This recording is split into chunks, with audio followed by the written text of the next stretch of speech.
Welcome back. We're at chapter 14 of the Screwtape letters, and this chapter tends to deal with a bit of our pride, how we handle it, and how we look at our self. And so here we are.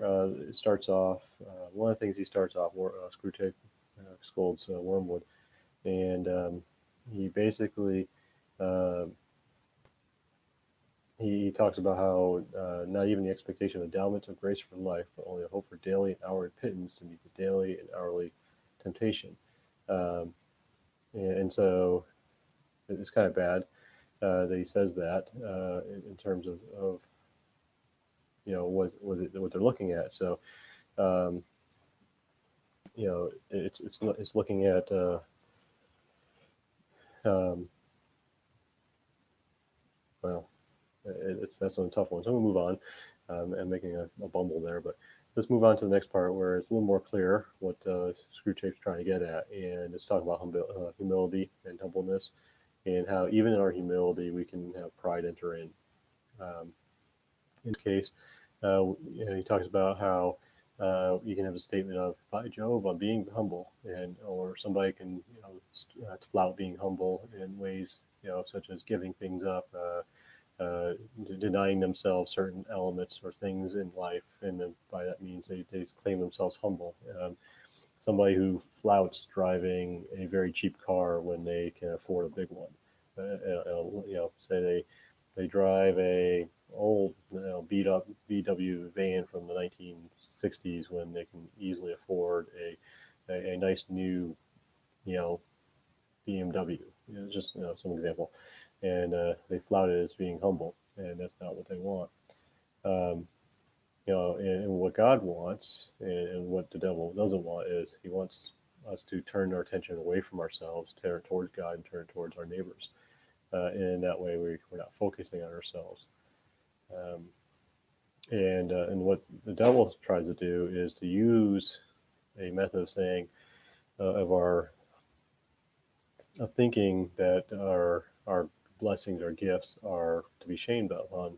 Devil wants us to think that if we're pretty or handsome or clever or rich or able to do things, that those things are bad, and tries to think us and believe lies that if you're pretty or you believe you're ugly is a way to counteract that. If you're clever, you try to think yourself a fool. If you're rich, you try to think yourself poor. And in doing so, we deny the blessing God gave us. God made us, either pretty or handsome, rich or poor. He provided all, and to think other than what our circumstances are is to be denying God. We should be free to accept who we are, but not bias it against others. It's he says to be free from bias in any favor, but in that we can rejoice in our own talents as and we would in our neighbors and our friends. So if we're good at something, we should be happy that we are good at something, but not at the expense or to rate ourselves over everybody else in the process. So it's to say everybody's got equal talents. Um, and then really interesting things he talks about here is that he says to love our neighbors as ourselves, but then we'll be allowed to start loving ourselves as our neighbors. And basically, it's saying that there's an unhealthy love for ourselves that we can have. It's a love for ourselves that only looks at what our needs are, only us, and we do it at the expense of everybody. If we start loving our neighbors as we would like to be treated and loved by everybody the way we want to, we are selflessly pouring out that love towards others. And even I want to say, even if we did it selfishly, saying I'm going to love others because I want their love back, that act of feeling towards others, that act of loving towards others, can't hide what God's intention is. That true love for others will shine through in the end.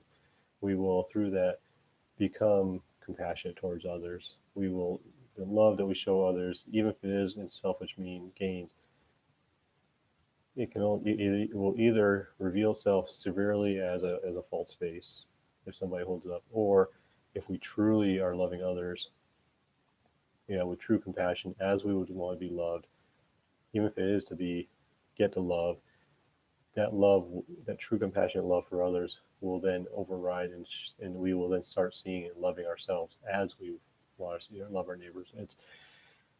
It's hard to get the head around, but it's so brilliant. I mean, God obviously created it. It's a wonderful concept, and it's interesting. It's a little bit later. Screwtape says God wants us to recognize our greatness, but not to dwell upon it. Basically, recognize it and forget it, rather than us spend times really focusing on what we're not good at. And all too often we do this. We look at who we want to be. We want to be. If you're a basketball player, you want to be, Michael Jordan or LeBron James or whoever the next. I'm not a basketball fan, so I don't follow that. If you're a motorsport, so let's say you're a Formula One fan, and you want to be the Michael Schumacher or Lewis Hamilton, who's out there, the champions of today, Nico Ross, Hulkenberg, and so forth. But if you're not able to, and you just stress and you burden yourself with, I am not as good as them, you're not focusing on what you are good at. You're focusing on what you're not. And it's not to say that you don't practice and get better at a talent you're seeking, but to put yourself at pains and saying, I am not good enough because I can't do this. If I'm not the Formula One champion, I'm not good at anything. That's what God doesn't want us to do. He'd rather us say, sure, I'll practice being a better speaker. I'll be practice of being a better runner. I'll practice of being a better craftsman of some sort, but not diminish my entire value because I'm not good at it. I'll practice at being better at something, but not to diminish my value for it. We are all good at something. We all have a talent for something, and God can use any of our talents for the good of all mankind. And not all of us are to be preachers. Not all of us are to be evangelists. Not all of us are going to be missionaries. Some of us are going to, be people who are picking up the trash at after services.